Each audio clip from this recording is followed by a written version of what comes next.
archaeometric doctrine of Masonry is that by accessing alternate universes through sodomy, especially of young boys, you can access alternate dimensions of reality through what are called the tunnels of Typhon.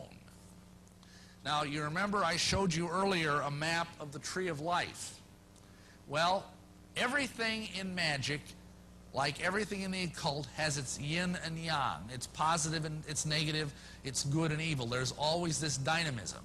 And so therefore, just like there is a tree of life, there is also a tree of evil. This is called the Qliphote in Hebrew, which translated means harlots. And you'll notice here that all of the names are all evil. And these Typhonian tunnels are the paths between these 10 evil worlds. Now, if you want a little bit more on this than I have time to get into right now, you can read the book Lucifer Dethroned, because it does go into it. But here is what is ultimately involved. There is a belief that through this sexual perversion, they can access these tunnels into alternate universes, alternate realities. And the goal of this kind of magic is to find your own universe and become the god over that universe. This buys into the modern day physics theory that there's many, many dimensions of reality. Maybe you've read about that. Alternate universes. It shows up in science fiction a lot. And then once you're the god of this universe, you can start sucking the energy out of it. And you can use that energy through this child to live forever and ever and ever. And there are men, I have met several that claim to be hundreds of years old. Now, of course, are they lying their lips off? I frankly think they are. This is a deception. Satan is deceiving these people to draw them into all kinds of profound evil. But the important point is not, does this really work? The important point is, do these people believe it? And sadly, they do. And this broad genre of magic is called, and here's a nice big word for you, Transuguthian magic. And all that means is it's magic that goes into trans-Plutonian space. Space beyond the planet Pluto, which they believe is beyond the pale of the sun and therefore beyond the pale of the Judeo-Christian God. They believe there are gods out beyond Pluto that are far more powerful and far more dangerous and far more deadly than either God or the devil. And that's what these beings, these men, are trying to access. Now, please understand me. I can't say this strongly enough. Only probably 1 or 2 out of 100 Masons is doing this. But that's more than we need. Amen? I mean, this is such a problem that we are actually, I now know of 5 national support groups that are helping people that are survivors of Masonic ritual abuse. This is that serious a problem. And let me tell you something else. The other 95, 96, 97 Masons have an even bigger problem, because the spiritual headship over their organization trickles back down to this monster. And because of that, even if they're good men, even if they don't know about this, you know what happens? They begin to struggle, even if they're Christians, with profound temptations to move in this area of pedophilia and homosexuality. And this is dangerous stuff.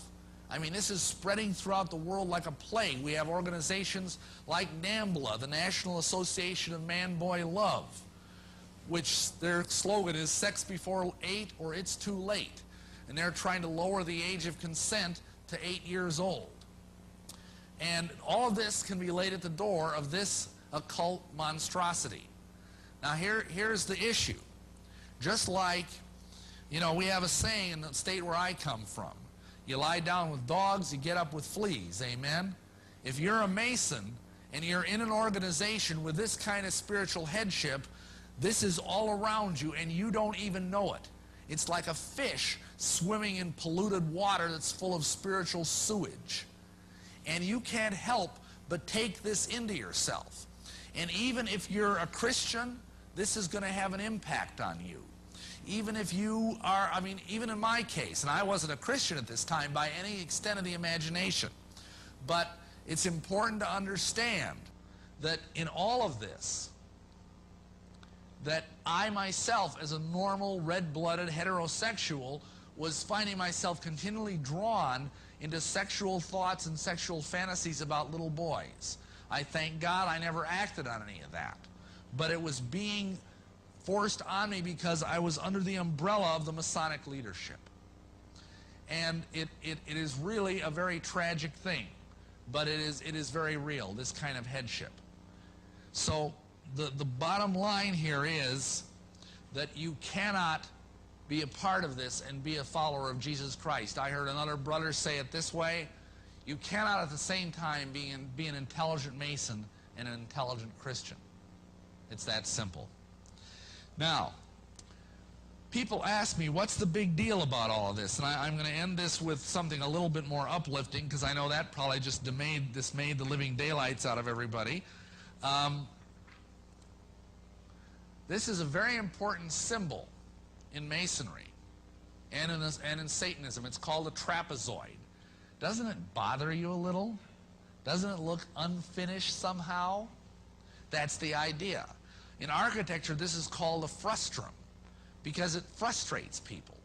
And this is believed by Masons who understand this stuff to be the ideal shape for manifesting demons. That's why Masonic altars are all built in a trapezoidal shape. That's why haunted houses often have roofs that are called mansard roofs. It seems to attract more demon spirits. Now here's the deal. You put this on top of this, and you've got the thing that's back on the dollar bill. But notice something. Let's go back to the original symbol. Why is this incomplete? What does that mean? Nothing in this thing is there by accident. Nothing in this symbol is there by accident. This is incomplete because the capstone is missing. What did Jesus Christ say in Matthew 21? He says, did you never read in the scriptures, the stone which the builders rejected, the same has become the head of the corner. Now I ask you, what is the head? What stone can be a headstone and a cornerstone at the same time? The top of a pyramid. And Jesus Christ is the capstone of this pyramid, because it is an expression ultimately of the Trinity. That's why this is in the way. Satan thinks by putting his little idol here, he can keep Jesus Christ from descending to the earth and assuming his rightful place as the top of the pyramid. And there's a lot of interesting stuff here. In the next couple of verses, he says, in verse 44 of Matthew 21, he says, whosoever shall fall upon this stone shall be broken, but on whomsoever it shall fall, it will grind him to a powder. Now what does that mean? Well, think about it. If you have a stone that's shaped like a pyramid, if you fall on it, you're going to break like that. If it falls on you, it's going to crush you to a powder. And I submit to you that what that is an image, a biblical typology of the first and second coming. Because the first time Jesus came, that we might fall on him and be saved and be broken, like we talked about earlier. The second time he's coming, if you aren't a member of his body, bam, you're going to be ground into the dust.